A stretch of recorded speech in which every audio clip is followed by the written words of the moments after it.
Thanks for coming. My name's Jackie Weiss. I'm Director of Marketing for the Michelin Guides in North America. This is our second year in San Francisco with the Michelin Guide, San Francisco Bay Area and Wine Country, but it's our first time at Google, and we are really excited to be here. It's a treat for us. This is not the kind of venue that we're used to. It's not a bookstore, but very special. So I'm here to introduce Jean-Luc Naret, the director of the Michelin Guides worldwide. Jean-Luc is based in Paris. He is the sixth director ever of the Michelin Guides, and the Michelin Guides have been around for 108 years. So it's a small group of people. He hasn't been around that long. Jean-Luc, prior to joining the Michelin Guides, Jean-Luc spent his entire career in the hospitality industry. His first job out of hotel school was managing the Orient Express train. He went on to manage very high-end luxury properties in all kinds of exotic places: Bora Bora, Mauritius, Barbados, Tahiti, Paris, Bahamas. And anyway, he's a very interesting person and will answer questions on anything that you care to ask him. His last job before joining the Michelin Guide was that he ran a collection of hotels for the Aga Khan, and we're of course delighted that he's now joined the Michelin Guides. Thanks very much.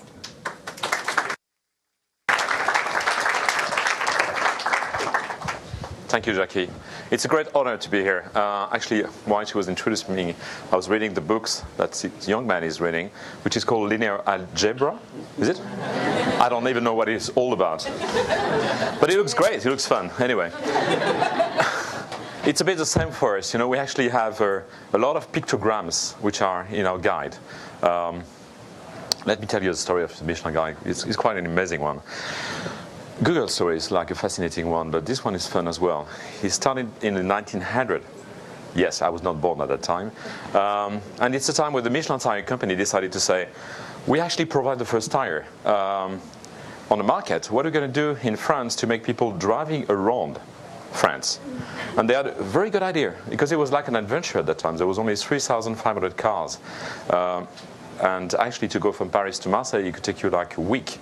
So they decided to help the motorists to drive around. And they said, we're going to help you to actually be able to find your way. And to be able to help you to actually know where you're going to go if you want to go from Paris to Marseille. So they decided to provide a little red guide, which was giving away to motorists. And clever idea is there was only 3,500 cars, but they actually produced 35,000 guides, which they give away. And when they give away, you could actually find all the tips about what to do if you have a flat tire. Where you could find gasoline. There was no petrol station at that time, so you have to find a place in the little village of France where you could actually buy the gasoline. And when you could buy the gasoline, was really where then you could actually know everything about the town, how many people live there, where to go, what to do, where to eat, and where to sleep. So that was the beginning of the Michelin Guide with the Michelin Tire Company. 108 years later, today, we are covering 22 countries, and we came for the first time in the States for actually the New York Guide in 2005. So it's been a great adventure so far. And everyone has been very, very happy to see us here in the US. We came here to San Francisco 2 years ago for the first edition, and the first edition was quite interesting. We actually had the front page of the San Francisco Chronicle for about a week, which was nice. A little bit of controversy. We love controversy. And obviously we came with a different view, maybe, of what the restaurants here actually were. And let me tell you about the stars, so we could be very clear. It's a selection process. The list you will have here of the restaurant is 384 restaurants this year, and each of them has been actually visited multiple times by inspectors. We call them the Michelin inspectors. Who are they? They actually are anonymous people, so you will never see them around wearing a Michelin t-shirt. They actually try to be incognito everywhere. So there could be people who could actually work full-time for us. They could be tall, small, big, fat, thin, big, beautiful, and bold. Any kind. And they all work for us for one reason. They have a passion for food and a passion for detail. And they actually, the job, if you ask an inspector, what is your job? We are here to reveal the talent of the chef. We're not here to judge the restaurant. We are here to reveal the talent of the chef. So these people actually go around the country, and in this case for San Francisco Bay Area, we go all the way with the three valleys, Sonoma and Napa and Russian Valley, and we go all the way down to Los Gatos for one specific reason, because there's a very good restaurant there called Manresa. And we actually, the team of inspectors go there and actually visit the restaurant. So they do exactly like you. We used to say they are the eye and the customers, the eye, the palate of the consumer. They actually go, visit these places, enjoy the food, enjoy the service, and at the end of it, they actually have to write a report, a 2-page report. One page is about the classification of the restaurant, and it could go from 1 to 5 covers. It's a little spoon, and it's like algebra. It's a little spoon and fork. And this is actually to give the classification of what the restaurant is all about.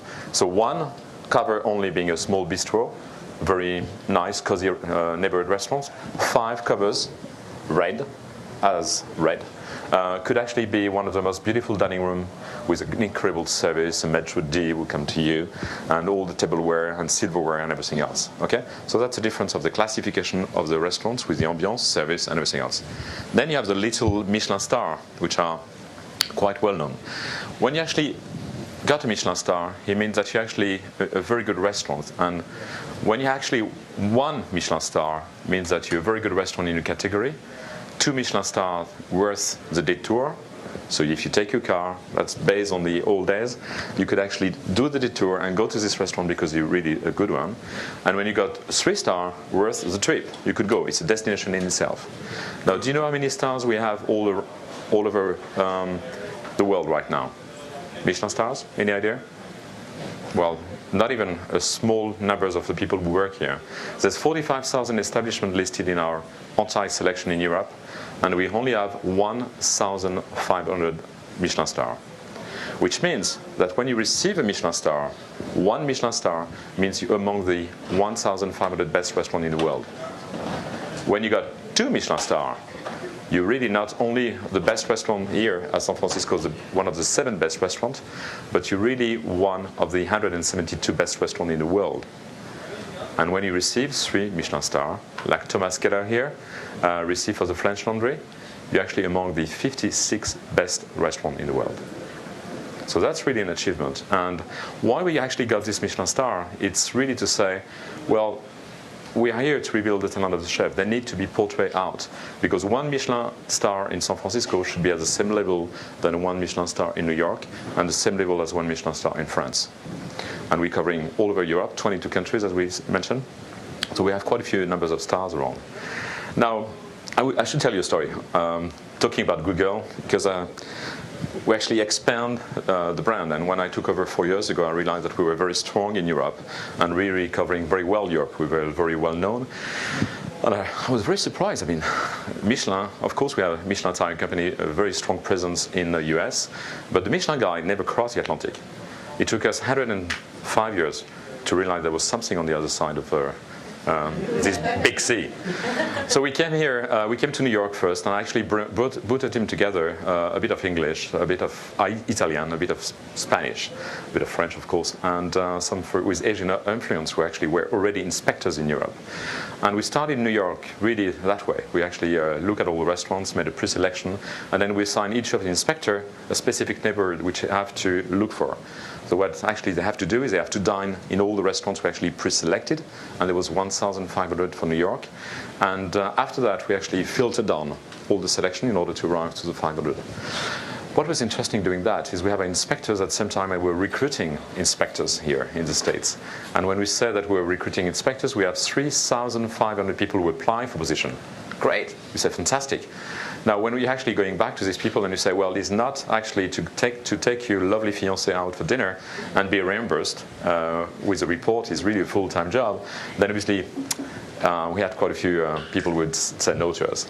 But when we find the right people, we actually have 10 inspectors in the US right now, and they have to melt down with the population. So if they go on a business lunch, it should be like a business attire lunch. If they go somewhere for a beautiful romantic dinner, like at the French Laundry, they have to match like a perfect couple trying to propose to each other. So to be a Michelin inspector is really going to these places and actually being anonymous and actually act as a real customers. And at the end of the day, pay your bill and do your report. So it's a bit like, and they change identity every night. They stay in different hotels, check out the next day, pay the bill, experience all the hotel, and then do the same with the restaurant. So I would say that to be a Michelin inspector is a bit like working for the witness protection program. Well, except the food is much better, of course. So looking at all this, I mean, we are very happy to be in the States, and we say, wow, we've done New York first, and it was a great success. We sold 125,000 books on the first year in New York. On the first day, we actually launched a guide in New York in 2005. We had actually done the front page of the New York Times with our listing, the New York Times listing, and the Zagat listing, which was a bit different, but that was interesting. A year after, we came here to San Francisco, and we launched our first guide to San Francisco, which was, as I mentioned to you, very well received. Despite the little controversy with Mr. Michael Boer on the San Francisco Chronicle, we love it. And obviously, it's been very well received here because we sold more than around 40,000 books. I mean, we actually printed 40,000 books, and this year we realized that we sold 36,000 books. And now this year we're actually going to reprint some more for the second edition. It's been in the bookstore since yesterday. We saw quite a lot of people actually going there and buy them, and I'm very happy to see them in your hands today. Actually, it looks like they all came here as well. It's fantastic. And so we're going to follow that. And we will be doing LA very soon. On the 12th of November, we will launch the first edition to the Michelin Guide to Los Angeles. And then on the 15th, we're doing the Michelin Guide to Vegas. So that's nice. Our inspectors been there like for the last year, and we actually use inspectors from San Francisco and LA meeting in Vegas. We don't want them to live there. It's too expensive when they gamble at night. So we actually have a good time then, and the first edition will be out on the 15th. And just guess what? Where are we going next? On the 19th, we will be doing the first Michelin Guide to Tokyo. And should I tell you how I actually decided it was going to be Tokyo for the first guide in Asia? Of course, I'm telling all the journalists. It's because of the food, of the passion for the gastronomy there. It's because of the importance of the gastronomy in Tokyo, and the real chef out there. I mean, it's just amazing. But the first time I've done it is because I actually went to Google, and I done Guide Michelin on the Google Japan, and I've seen 100,000 websites about Michelin.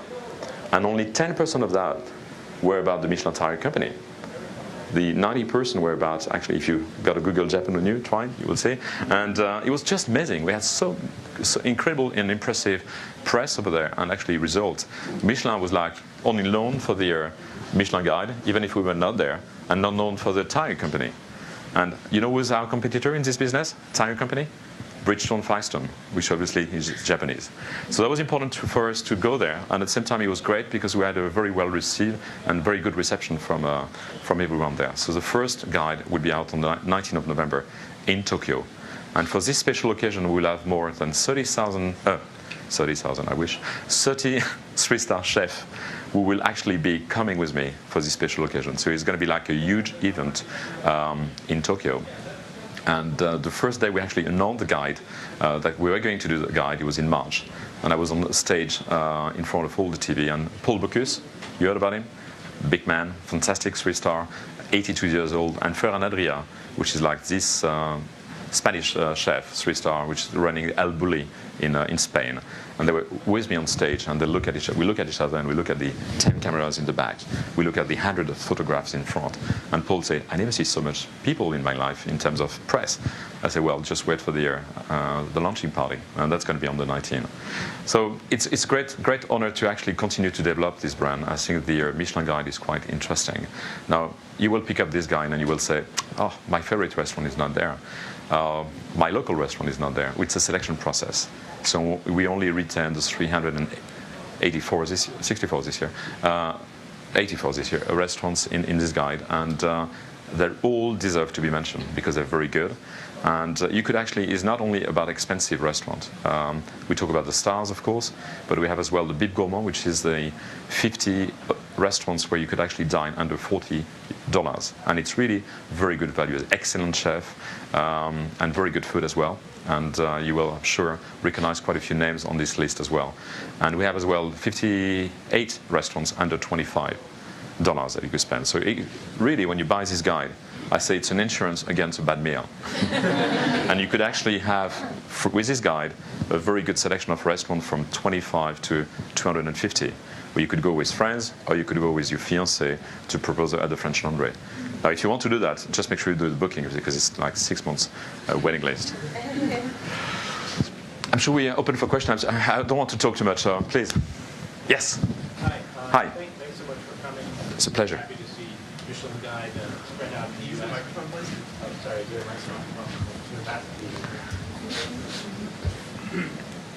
I guess I'll stand up as well so people can see me. So my name's Doug Raymond here at Google, obviously. Thanks for coming to the U.S. I have a question about how Michelin Guide, how you've been able to translate the culture of Michelin Guide to the United States. I'm sure you're familiar with Sagat, obviously. Here at Google, we probably pay a lot of attention to the online sites like Yelp and CitySearch, where people rate restaurants more democratically. Have you had any thoughts about how you can convince Americans that they should be listening to your panel of experts rather than the common wisdom of their fellow citizens?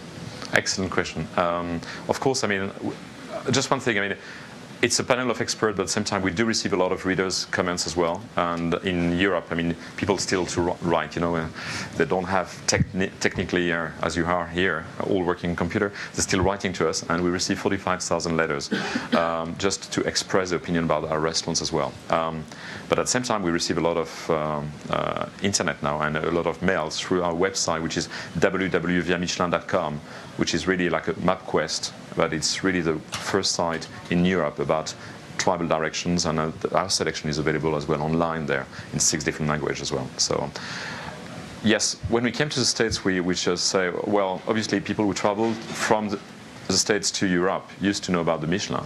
When we first came here, and I actually spent about 3 months in New York and traveling around and trying to get different people opinion about the Michelin Guide coming there, and they were saying to us, oh, you know, you should actually have, no one will understand the 3-star. I mean, 3-star is bad, 5-star is good. So, okay, right, well, maybe we should put Michelin. So it's going to take a bit of time. We know that. And we came to the US with a lot of humility. We were very surprised to actually sell that many books on the first year and to have this response from the public. Now, what we could say, it will take time. It will take a long time, but we're here for a long time as well.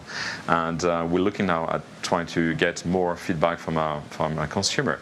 And actually, we have a little thing here, if I well remember, Jackie, where you actually go online and give you comments about it, and you will get a 20% discount, not on the restaurants, but on the guy next year. So we're trying to get more feedback, but obviously, you know, and I really respect the Sagat, and actually Tim and I quite go along well. We're too different. Well, first of all, he's taller than me and stronger, so I'm not going to compete with him on that. But at the same time, it's different. I mean, we know that it's great. The vox populi of people is great. People could actually go online and tell about the restaurant, and it's really a fantastic thing. Now, again, it's a little bit biased, because if you live and you will see the notation they have as well. Sometimes the restaurant is got a very high notation, but it's just because there's a lot of people who actually send mail, and you don't know who they are. They could be the friend of the chef, or they could be sisters of the chef or lovers of the chef. Okay, so it just sometimes could be good. It's a very good, I think, tool to make sure that people understand what they are. We're doing things differently. We're totally independent from the profession, and we actually have an inspector. So we're not saying one is going to be replace the other. I think people will buy the Zagat or will read the Zagat online. Hopefully, we hope they will buy or read our Michelin Guide online as well. Any other question? Yeah. Actually, I had a two-part question. The first one is, where do you sign up for being a rater? I'm sorry? So are you taking sign-ups for being an inspector? An right inspector? now? Okay. But actually, the question is, as you translate Michelin from Europe to North America and then to Japan, you see very different cultures in each country in terms of what's considered good food, what's considered fresh and innovative. Are you trying to keep a consistent idea of cuisine across the regions, or tailor it more to the local flavor and local preferences? Well, it's really, I mean, in France, we're French. In Italy, we're Italian. In Spanish, in Spain, we're Spanish. I think the selection of each country is done by a team of inspector and an editor-in-chief which are coming from the country. So it's really, I mean, if you look at the Spanish guide, I mean, it's really about Spanish food. And it's really about all these chefs who are actually quite interesting now to follow. So we have in each of the country a team from the country. We actually try to reveal the best of the talent of the chef in the country. Now, when we came to New York, I mean, obviously, it's the first surprising thing, and you know that it's a melting pot of population, and you can see just here as well, from different origin, different background, and obviously different culture and different food as well. So yes, we apply that, and New York is definitely the most diverse guide we ever had, because we have like 46 different types of cuisine which are represented in our New York guide. So yes, we actually trying to see all those. The thing is, in French, we 99% French because we love French cuisine, and unfortunately, there's not too many very good ethnic restaurants in France. We wish there would be more. Now, when we go to Japan, yes, we're definitely going to be Japanese, and it takes a while. It takes a while when I actually bring a team of inspectors in a new country. It takes a while for them to adapt. Then we recruit some local inspector, which we send to Europe or to the States to start ensuring they could go to 1, 2, and 3-star Michelin and get the benchmark of what we're looking for. And then they're going back to the country. And let me tell you, the first star meeting, we do it twice a year. And I love that. I travel to all these places around the world, and I sit down with my team, and we have a big conference room, and we look at all the restaurants selected in the guide. And each of them is actually a subject of discussion between the inspectors. And what is nice right now, when you actually move to a new country, it's a difference of point of view from the local team who just arrived in our Michelin team and the expert of the Michelin as well. It's very beneficial. It's great to see the two things different, and we learn from each other. And I think now, the team being fully American in the States, I mean, we learn a lot from that. And in Japan, we actually have a mixed team right now, but we learn a lot. We came like a year ago. We actually tried to understand the culture first, trying to understand the gastronomy and the different current of the different things between Kazeki traditional and the Kapo and all this. So we actually will try to reveal the best of what Tokyo has to offer. But again, it's the first time we go there. I'm sure we have a lot of expectation in Tokyo. The Japanese people have a lot of respect for Michelin, and they have a lot of high expectation of our guide. So I hope the selection will show that Tokyo is definitely one of the top gastronomy capital in the world, and that's going to be very interesting. So I can't reveal too much about the selection. On the 19th of November, I'm sure that we'll hear a lot of wow around the world. Any other question?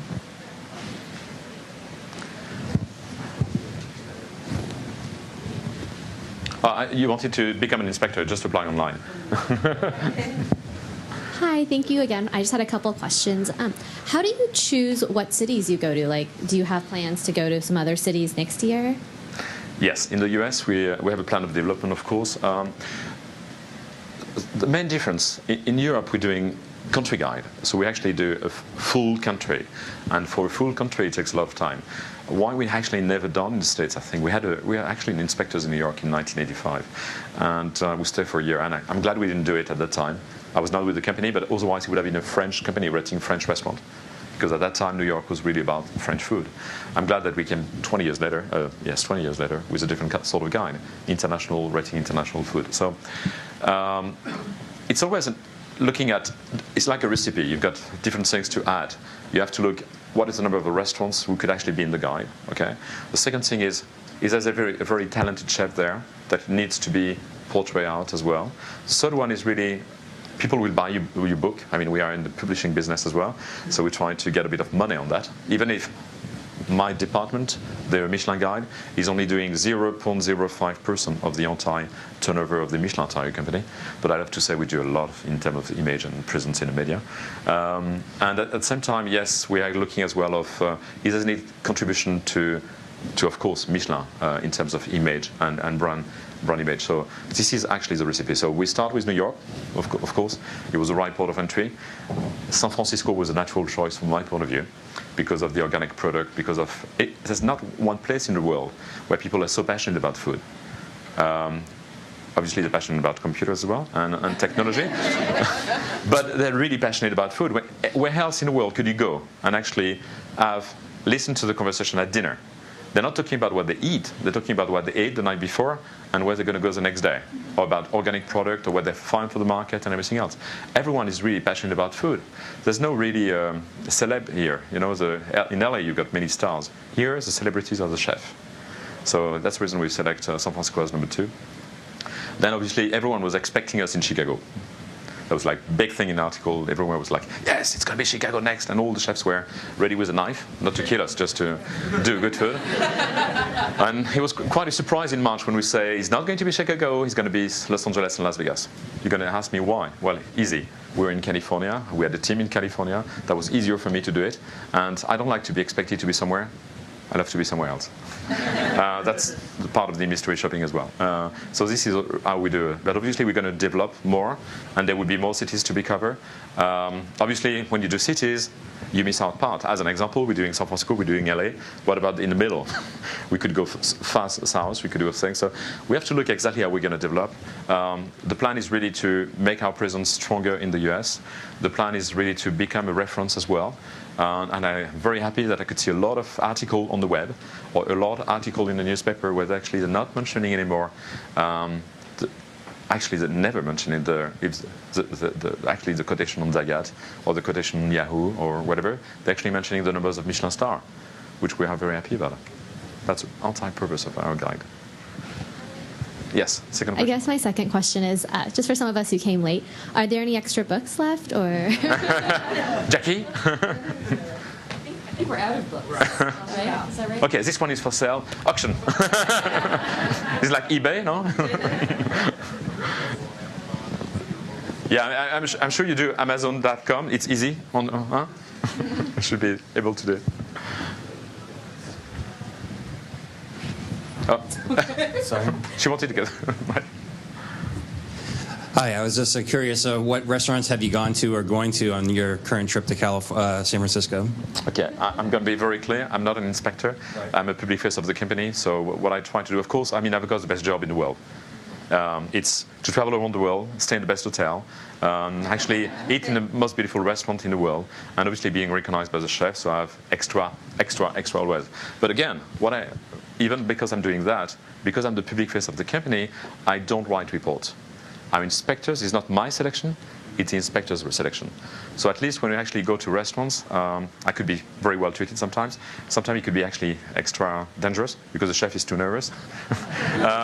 But it's fun. I mean, it's really nice, and I'm not here to judge them. I mean, but I could be in a restaurant having dinner with some friends or PR, and then in the next table there could be an inspector, because I want to see.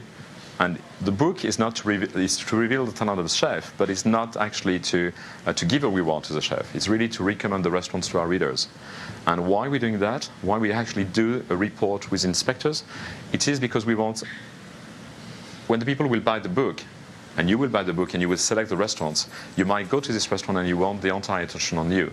Now, if I go there, or a celebrity is coming, or a gastronomic journalist is coming, and the attention is not on you, is on them, then you will be disappointed.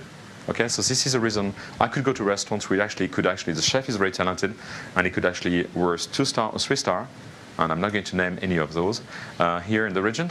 When we send the inspectors, it's barely 1 star. It doesn't mean the chef hasn't got the talent. It means the chef put only the attention on the gastronomic people, the press, the journalists, or the one they could recognize, and not to every single customer. And what is important in this business is consistency.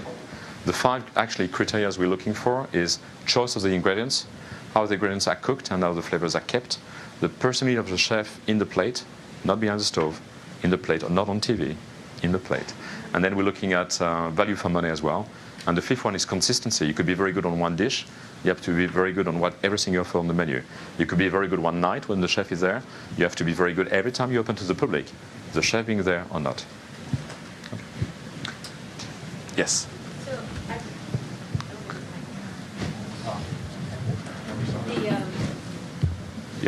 Thank you. I think the model works fabulously well for areas that are mostly monolithic, like in Spain or in France, or even possibly even in Tokyo. But I'm concerned about places like San Francisco, where there's so many different ethnic restaurants. And like, for example, you mentioned a South Indian restaurant in here, and it is the best South Indian restaurant in San Francisco. But it's the only South Indian restaurant in San Francisco. And if you just go down south to Sunnyvale, you'll find many that are better, or across the bay. But they wouldn't get mentioned because they're not in that region or even considered. So how do you deal with that? That's true. I mean, that's one of the points. I mean, when you're starting to do cities, it's always, I mean, as an example, in New York, we restricted ourselves to the 5 neighborhoods. I know we have this discussion sometimes. I mean, as an example, when you do a huge country, it's much better. I mean, that's what we've been known for. Going and really find the chef in a little place, in a little village somewhere down in France, and to rebuild the talent there. When you do a city, you have to get limits. So our limits, we weren't, as we say, we just went all the way with the Napa Valley and everything else, and we stopped at Los Gatos because it was nice about Manresa, and I recommend you to go there. It's fantastic. And I didn't answer your question. I'm going to answer where I was for dinner last night. And yes, that's the limit of the thing. Now, maybe, when you put all the cities together, maybe one day we'll cover California. I don't know. That's what we've done for some cities in north of Europe. We have actually quite a few numbers of country guide, but then in the north we didn't have one. So we do Helsinki, we do Stockholm, only the city itself, and then we say now we maybe have enough cities around the region to be producing a guide for Scandinavia.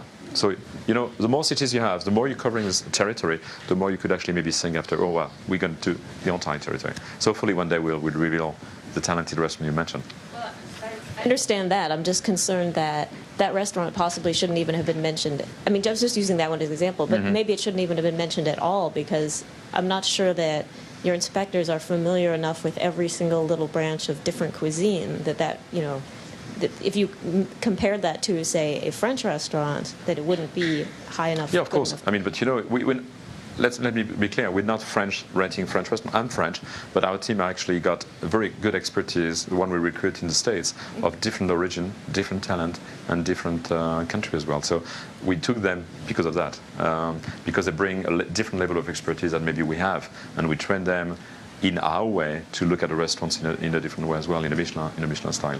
Now, to come back where I was this week, I'm not going to go to tell you where I'm going to have dinner tonight. It's going to be boring. It's in a plane, which I'm going to take in a few hours. The week was interesting because obviously we came here for the lunch. So we had this lunch, breakfast in the morning at Bloomingdale's. I forgot the place. Yeah, Bloomingdale's, which was nice with all the press and everything else. And then after that, we decided to obviously do quite a few interviews. I was quite busy during the day.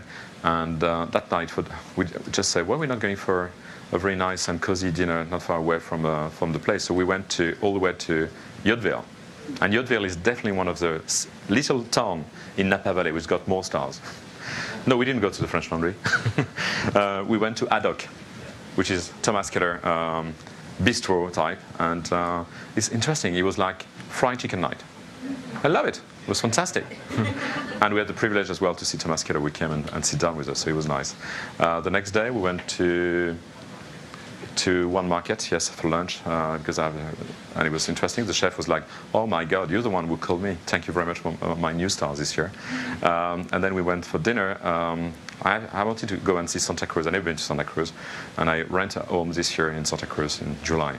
So you will know where to find me in July.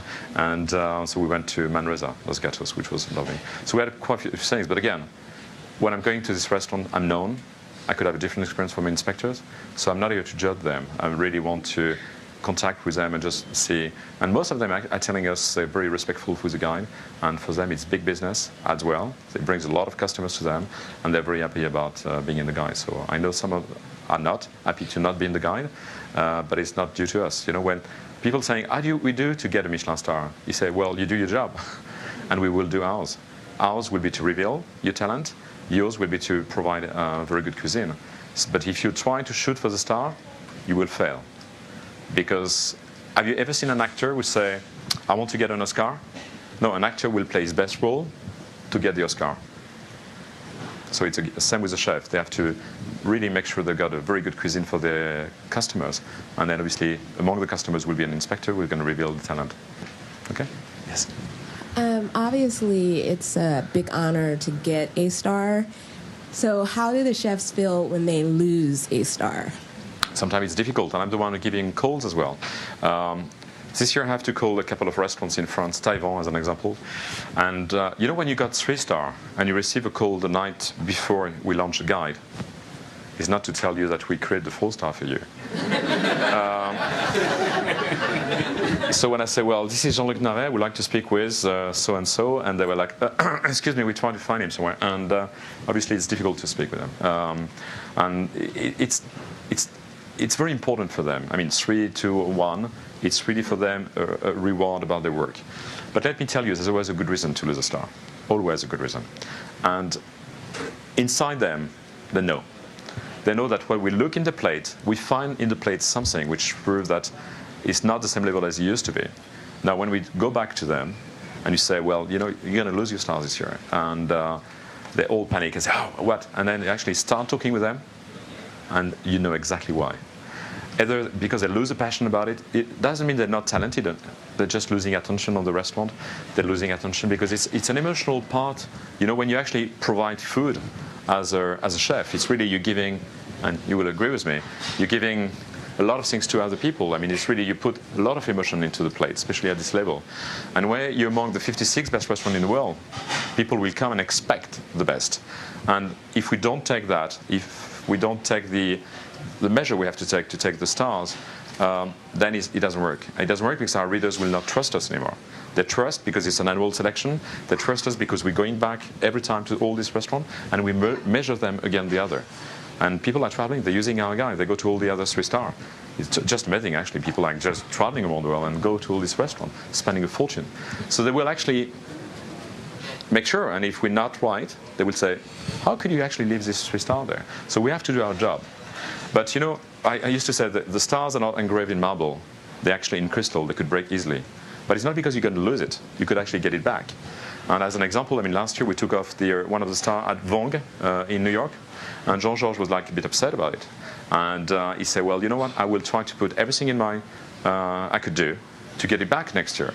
So we gave it back this year, and it was really great. We had a fantastic, we've been there six times this year. And we said, wow, he really took what it needs to be, so we put the star back. Now, I was reading an article in a paper in New York, and the guy was saying, how could they give a star to Vogue?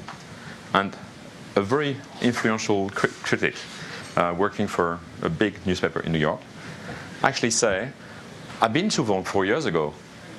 He doesn't deserve a star. 4 years ago. We go to all these restaurants every year, many times. That's the difference between, you know, reviewer who go from time to time. Sometimes they go, as an example, Gordon Ramsay, we gave 2 stars this year, straight away. He was smashed by the press. Gordon Ramsay is a 3 stars in New York. You all know Hell's Kitchen here. I'm not going to say the word. And it's actually, it's been very good. And the restaurant at the beginning had trouble, as you can actually have trouble when you open a restaurant. But we're not judging on the first month, we're judging on the annual basis. And as today, we say, it's really 2-star. It's a very good restaurant, we recommend you to go. And that's how we do things differently. Any other question? Yes. So I have 2. I was curious, one, if you ever had a raider who you had to let go because he became known, and then obviously maybe the chefs would cook for him. And also, I'm curious about your point of view about health and food. And, you know, if you go and eat at these restaurants every night, I don't understand how you don't have a heart attack. But anyway, what's your point of view on that? I think we should write a book called The Michelin Diet. It's if you go and eat in all these Michelin stars, you're definitely going to keep thin as I am. No, talking about, actually, that's the myth. You know, the myth of the Michelin inspector looking like a Michelin man. It's not true. You will actually see some beautiful girls. You will never think that actually they're doing this job. And the first question was, I'm sorry, I just... Well, have they been caught? Yes, a Michelin inspector being caught, it could be. It could be from time to time. They could actually be spotted because they have to introduce themselves at one point or the other. They will visit the restaurants anonymously, but between lunch and dinner, what they do is they go and introduce themselves to restaurant and hotels, say, well, I'm a Michelin inspector, I just wanted to see your property, and do the tour of the property with them at the back of the house. The one doing that are not going to go back as a spy to this restaurant in the next 3 years. So that's give some time for the person to actually forget about his face. In New York, we do it differently. Because in New York, you actually have cameras in all restaurants. And we don't want our guys to be spotted on the web and just be the next day in Google everywhere.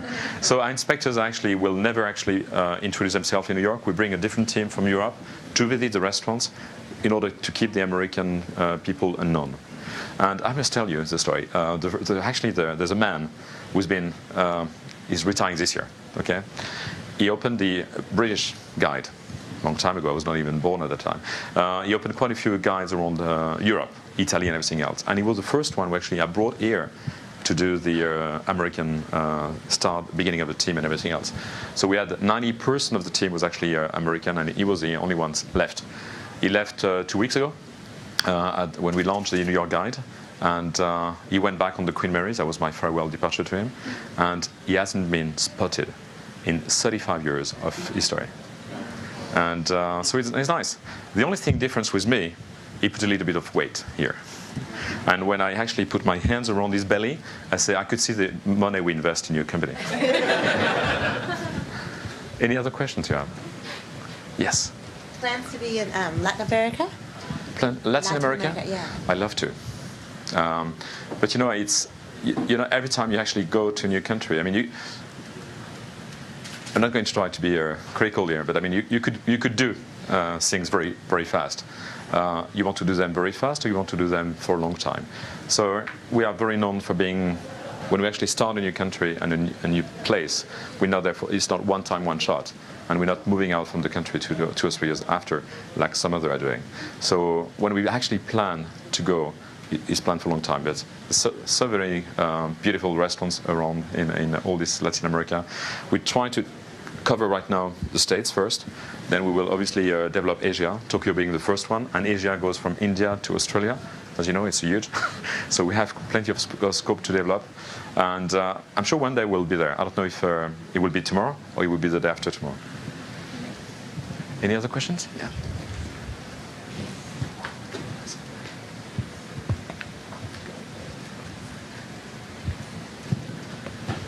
I was wondering, so when you get a restaurant that kind of pops up on the list, so usually do they start out at like 1 star and then they slowly go up, or do you kind of stay at whatever level you're initiated at?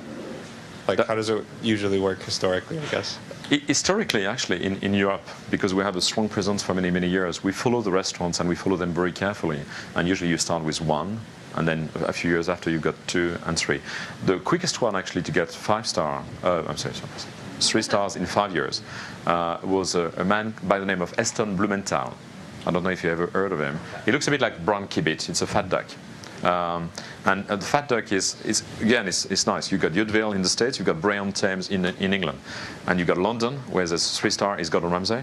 And outside London, 40 kilometers away, you have the fat duck with Eston Blumenthal, who's got the 3 stars in 5 years. And you've got the Waterside Inn, which is a beautiful old restaurant where the Queen's got a table. So 2 different things. Other than that, we try to really follow them very carefully. Now, when we go to a new country, we don't want that the chef, I mean, actually, we just say, oh, we just came here, we're just going to give you 1 star, and then we'll see. So that wouldn't be fair for the talent of the chef. They've been existing before us. So what we do is we do an instant shot of what the cuisine is worth. So this is the reason why actually on the first year here when we came, we look at the French Laundry and we went there 12 times. It was not to be doubtful about the talent of the chef. We knew the talent because we already tested him in per se, but we wanted to make sure that we are consistent about that. And after 12 times at the French Laundry in 1 year, we say yes, he's definitely 3-star, and we're going to give him 3 stars straight away. So he was a lucky one in a sense because we came a long time ago. If we were there at the beginning, maybe we would have started with 1 and 2 and 3. So because we come to a new country, we just took an instant shot. And I'm not going to tell you in Japan, but that's going to be like huge shot as well. Yes.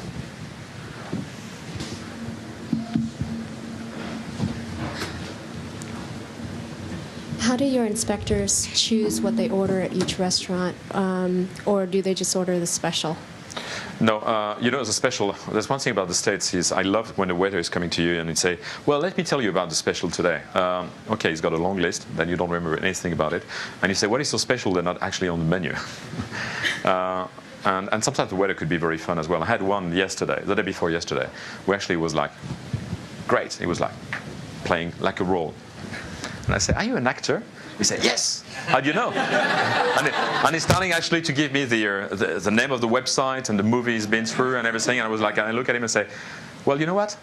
You actually try to act as a good waiter today. So actually, when the chef, the inspectors go to this restaurant, we look at, first of all, if it's the first time, they just choose randomly from the menu. And then when we send a second inspector, we try to make sure he's not taking the same dishes. If one is take à la carte, the other one might take a menu dégustation, and really try to change. If you went for lunch, we go for dinner. So it's really to try to sample differently the cuisine. So each of the restaurants in the guide have been visited at least twice, and as soon as you're starting to get a star, then you've been visiting quite regularly, because consistency is a strong point. So they actually but one again, our inspectors have to eat every day, lunch and dinner, 6 days a week, and they have to stay like me in a good shape, the Michelin diet. But at the same time, if they don't feel, what I say is, if you don't feel going out tonight, don't go. I prefer that you actually enjoy a bowl of soup or whatever, but don't go. And there's one thing, if you don't understand the food, if you arrive to a restaurant where you didn't get it, because it's not something that you understand, it's a different type of cuisine and everything, just put on your report, I didn't get it. Okay? And it's better actually that we send another inspector. It's better that we actually cross this one as a report, say, we're not going to take care of it, we will send someone else, because it's not good for the chef. So it's not based on one opinion, is based on multiple opinions, and that's the difference between us and the food critics, who actually could actually be very opinionated. And if it's not good, it's not in the guide. But there's very good restaurants who are not in the guide as well, so it's a selection process. A last question, I think? Yeah?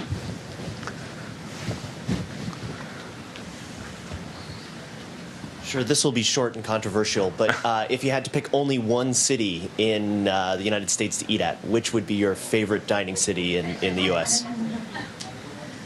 Let me think. San